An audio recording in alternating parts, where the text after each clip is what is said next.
¿Qué tal, comunidad afluente? ¿Cómo están? Hoy estamos muy felices porque empezamos en lunes literarios nuestras dinámicas de Spooky, o sea, vamos a empezar a hablar de literatura de terror, también de algunos personajes que tal vez se han tornado míticos en cuanto a este género, y en esta ocasión vamos a hablar específicamente de Drácula, de Carmila, del vampiro, de distintas novelas que tienen que ver con un personaje o varios personajes muy particulares que tienen en común, además de ser muy pálidos y de ser pues algo espectral entre la vida y la muerte, que también les adora o fascinan la sangre. Entonces, en esta ocasión tenemos a Sofía y a Brenda, que están acompañándonos aquí para platicar un poco sobre pues, los vampiros y todas las dinámicas que podamos realizar con ellas acerca de los temas que se vayan a generar. Así que no se pierdan esta sección porque empezamos. Sofía, ¿qué nos puedes contar de los vampiros en la literatura? Sí, hola. Creo que la novela que remite directamente hacia los vampiros claramente es Drácula, pero poco se sabe que hay novelas, hay cuentos, hay historias que se escribieron antes de Drácula, ¿no? Un caso que remite directamente es El vampiro de Polidori y Carmila de Le Fou.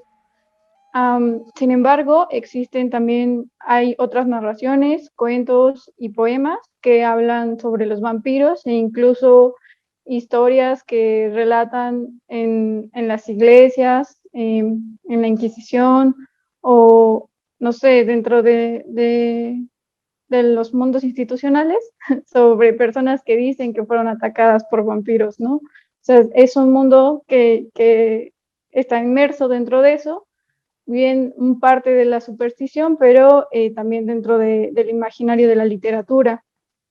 El caso para el siglo XVIII y para el siglo XIX, el vampiro ya empieza a tornar otra imagen, ¿no? Antes era un monstruo que vivía en los bosques, y que chupaba sangre, ¿no? Pero no se tenía un cuerpo físico particular. Y ya para el siglo XVIII, XIX, este ya es un hombre o es una mujer que vive dentro de la ciudad, pero que tiene ciertas características que lo hacen eh, distintibles, ¿no? No, distinguibles. Por ejemplo, en el cuento de vampirismo de Hoffman, son dos mujeres, es una madre que aparentemente le hereda o le da una maldición a su hija de convertirse en un vampiro, pero ahí no es una mujer que toma sangre, sino que es una mujer que come seres humanos en el cementerio. Entonces se puede ver que todavía no está bien definido ahí la idea de vampiro, pero que sí cumple con ciertas características, ¿no? Por ejemplo, que parece que tienen una extraña enfermedad, que es pálida, que, bueno, en este caso todavía pueden salir de día, ¿no? Y ya incluso con el vampiro de Polidori, es un hombre que constantemente está viajando, ¿no? Eh, Tienen como características particulares que se van gestando en esa forma, que es, por ejemplo, el aspecto físico, que las extrañas muertes, que pueden ser seres que eran mortales y se vuelven inmortales porque pierden su alma, o personas que mueren y pueden revivir, ¿no? Y ya más adelante, por ejemplo, con Drácula ya condensado, son personas que están muertas, pero tampoco están vivas, ya no tienen alma y que se pueden destruir, ¿no? Ya con Drácula te cierra bueno, va cerrando las posibilidades, lo va delineando. Creo que eso ahorita. Ok, perfecto. Sofi, ok. Brenda, ¿qué opinas? En lo que yo me quito la capa porque ya se está cayendo, ¿tú qué consideras? Bueno, ¿cuál es tu opinión acerca de los vampiros y qué es lo que te remiten al momento de leer novelas o películas de estos? Cuenta que le algunas características, ¿no? De que son pálidos, son blancos, tienen ojos. Creo que algunos también mencionaban que tienen ojos rojos, por ejemplo. Bueno, en el aspecto de biología, es muy común ver ese tipo de llamémosle mutaciones, y es lo que corresponde al albinismo. Hay personas también que también le empiezan a dar como que esa parte de la magia de tomar la sangre, había personas que sí tomaban la sangre, ¿no? Pero ellos por una cuestión de, pues a lo mejor si hago esto me voy a ver más joven, no sé qué más, ¿no? Y en la parte de, como menciona, de los animales, de que se vive en el bosque y toda esta cuestión, sí, de hecho hace poquito estaba yo leyendo una infografía sobre el origen del chupacabras, de cómo surge el chupacabras. Habían varias teorías, ¿no? De, es un monstruo que chupa sangre de ganado, entonces, empezaron a haber varias hipótesis, ¿no? Que podría ser un murciélago, el que estuviera, porque se debían los dos hoyitos a los animales en el cuello. Otros decían que era un animal mítico, que no sé qué. Y al final, pues resultó que eran, ¿cómo se llama? Eran coyotes que tenían una enfermedad específica. Ahorita no me acuerdo cuál, la verdad. A lo mejor es una sencilla, pero ya no me acuerdo. Pero sí tenía ese tipo de comportamientos de que dejaban los colmillos marcados en el ganado. En la parte también del murciélago, pues se llegó a ver ese miedo, ¿no? Y ahorita también, en la actualidad, pues sabemos que nada más de todas las especies de murciélagos, nada más hay 3 que son los que chupan sangre, son hematófagos, que es el nombre con el que se refiere a este tipo de conducta alimenticia, de alimentarnos con sangre. Pero todavía la gente se queda con ese miedo de un murciélago me va a chupar la sangre. Y hasta la fecha todavía hay gente que por medio de esta ignorancia todavía llegan a explotar minas para matar a los murciélagos, cuando la gran mayoría solo se alimentan o de frutas, o de néctar, o de insectos, o de roedores pequeños, controlan plagas. Gracias al murciélago tenemos, por ejemplo, a quien no le gusta un buen mezcal, un buen tequila, el murciélago se encarga de todo eso, ¿no?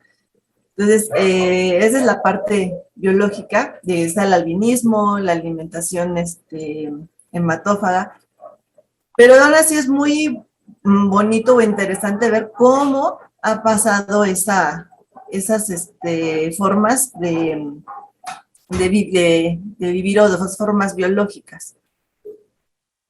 Sí, justo resaltan, bueno, esta parte de los vampiros que de alguna manera a través de la historia se les ha reconocido precisamente por su gusto en sangre, ¿no? Y que también dejan en sus víctimas ciertas heridas, principalmente en el cuello, y que evidentemente ello, a raíz de la histeria colectiva que se pueda formar, va generando un mito, y en este caso específicamente el del vampiro.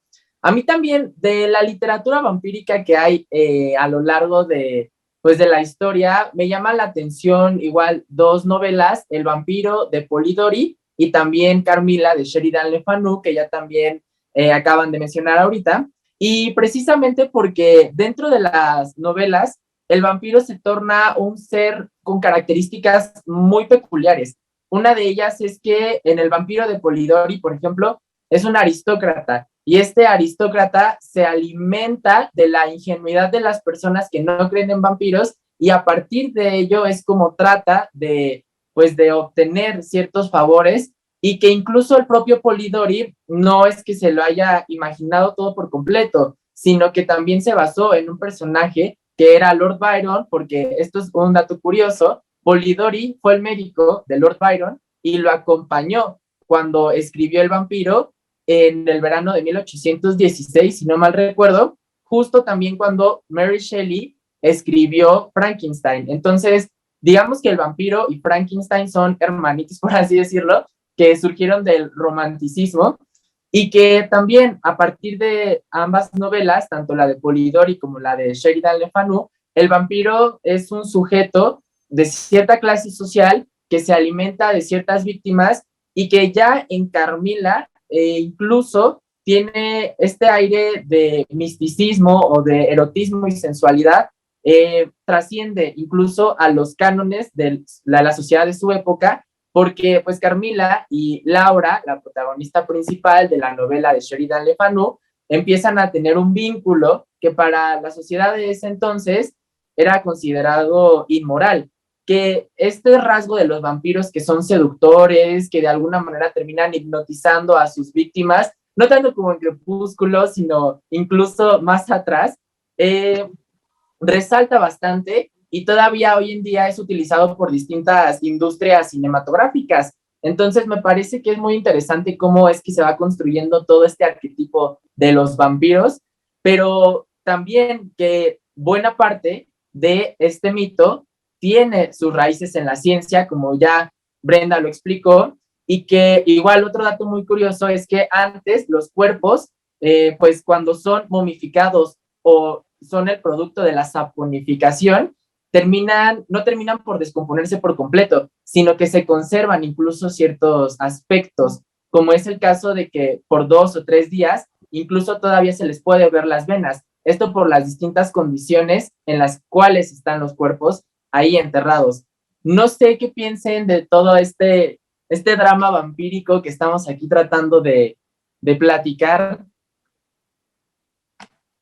Pues bueno, yo lo que no he notado como en las novelas, porque, o sea, ya hace unos años leí también Carmila y Drácula, es que el aspecto físico y particularmente la belleza es como un poco caprichoso, porque por ejemplo en Polidori y en Carmila son vampiros bellos, ¿no? Incluso dentro de la novela hay ciertos valores del mundo como victoriano acerca de la belleza, de la sensualidad, tanto de los personajes femeninos como los masculinos. Pero, por ejemplo, en la de Hoffman o Drácula, que Drácula es posterior, no son seres bellos, ¿no? Drácula es un hombre alto que tiene la cara chupada, los dientes muy grandes y feos, los ojos amarillos, o sea, es alguien que impone y que da miedo, ¿no? Y con Hoffman, la mujer bueno, se transforma, tiene una transformación de día, es una mujer enfermiza y de noche tiene el cabello desarreglado, actúa como si fuera una especie de lobo, una especie de bestia, o sea, como de manera muy feroz y no delicada, ¿no? Entonces, no sé, igual la belleza dependiendo como de los escritores, va cambiando la visión. Justo, la belleza y los ideales. ¿Qué nos pueden decir de eso? Yo creo que también depende mucho de los estereotipos de belleza, dependiendo la época, ¿no? Hay algunos que, por ejemplo, ahorita, hablando de dientes, ¿no? Que creo que todavía sigue la moda en Inglaterra, que es muy fashion y muy estético abrirse los dientes de enfrente, que a mí se me hace así como de no es posible. Pero hay personas también cuya cuestión de la apariencia física varía muchísimo y también a través de la época. Antes eran, por ejemplo, las chicas con las piernas más regordetas, después fue ya más súper delgadititas, y ahorita se está haciendo una diversidad de estereotipos de belleza. Y sí, yo creo que también, incluso la parte de los dientes grandes, ¿no? Incluso igual, siguiendo la línea de que se encontraban las huellas en los cuellos, puede ser también esa parte de, tiene como el cuento de Caperucita, ¿qué dientes tan grandes tienes, no? Igual el vampiro tenía que tener los dientes grandes para comer mejor, para morder mejor. Y también la parte del cuello es muy importante porque pues ahí pasa una vena principal, una arteria principal y también eso influye mucho para que haya una mejor alimentación, ¿no? Entonces, sí, la belleza también es muy, muy importante, no solo para, como dijiste, ¿no? Para seducir, ¿no? De los vampiros exuberantes como, o muy, muy bellos como en Crepúsculo, o también estaba la parte de algo más funcional, no tan estético, sino funcional como los dientes grandes, ¿no? Justo, los dientes grandes y también me parece que es interesante el factor de la sangre, ¿no? Porque la sangre también en distintas creencias y cosmovisiones es este factor vital que de alguna manera es la energía o la fuente de vida y que estos seres míticos se tengan que alimentar de ella a partir de los encantos que tienen, como es en el caso de Carmila o en el vampiro, es muy interesante porque incluso los autores lanzan una metáfora hacia esta parte de la bondad y de la maldad, ¿no? Como estos dos opuestos que son muy tradicionales en la literatura y que siempre los podemos encontrar, pero que en el vampiro todavía se expresan en esa lucha, por así decirlo, pero también en una metáfora de cómo es que lo bueno o estas partes, o la doncella, al final de cuentas, termina siendo seducida por este personaje y que ello enmascara también distintas confrontaciones y percepciones que tenemos sobre lo que moralmente es bueno y aquello que no, y ello relacionado con las distintas visiones y los distintos estereotipos que van marcando cada sociedad. Ya para concluir, ¿qué es lo que podrían comentarnos, Bren, Sof, sobre los vampiros y qué implicaciones tendrían actualmente?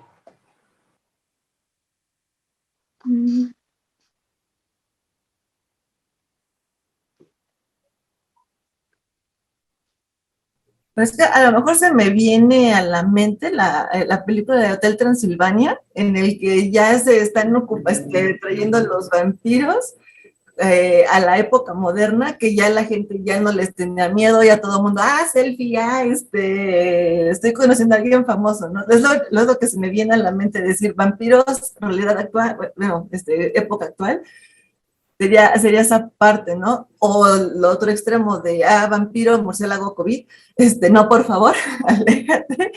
Es lo que a mí se me viene a la mente pensar en vampiros y época actual. Yo creo que ha sido ya para estos momentos es una figura que está muy cercana a nosotros, o sea, no es un extraterrestre extraño ni una invención en un laboratorio que se desconoce cuál es su forma o lo que puede hacer, ¿no? Sino que ya es una figura que está sumamente definida y que está presente en los imaginarios de todos, ¿no? O sea, nadie imagina que tu vecino sea un vampiro, pero sí está como, te empiezan a decir las características y tú ya sabes qué es, ¿no? Porque incluso si alguien ahorita que no haya leído Drácula lo lee, desde un momento dice, pues es un vampiro, ¿cómo no hacen algo, no?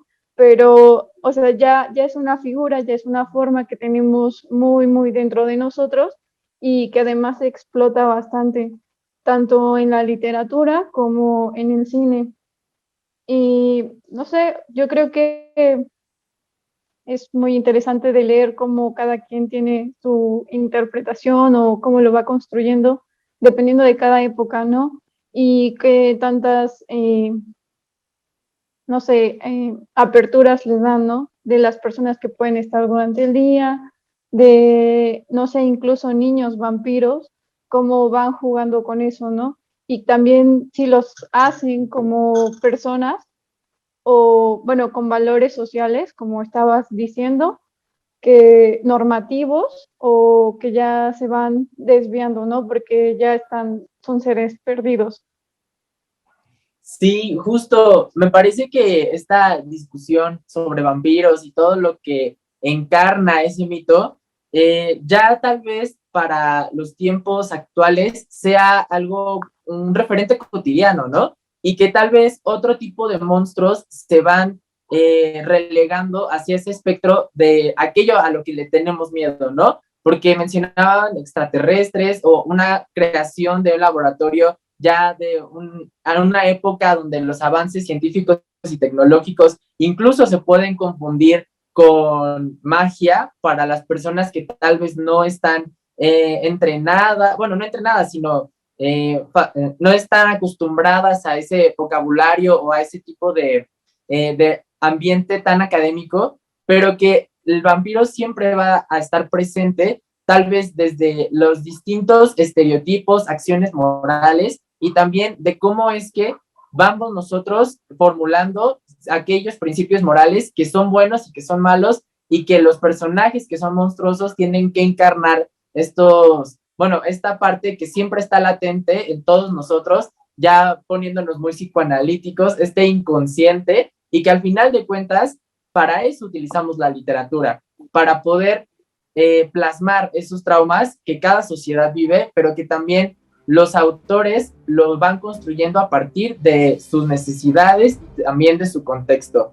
Bueno, pues espero que se animen a leer literatura vampírica. Les vamos a dejar algunos PDFs en la descripción. No olviden suscribirse, darnos like, seguir nuestro canal de YouTube y también ver el contenido que diariamente subimos a nuestras redes sociales, Instagram, @revista_afluente, Facebook, Revista Afluente. Así que no se pierdan porque este mes vamos a tener contenido muy interesante relacionado con lo terrorífico y también con el horror. Así que nos estamos viendo y cuiden esos cuellos.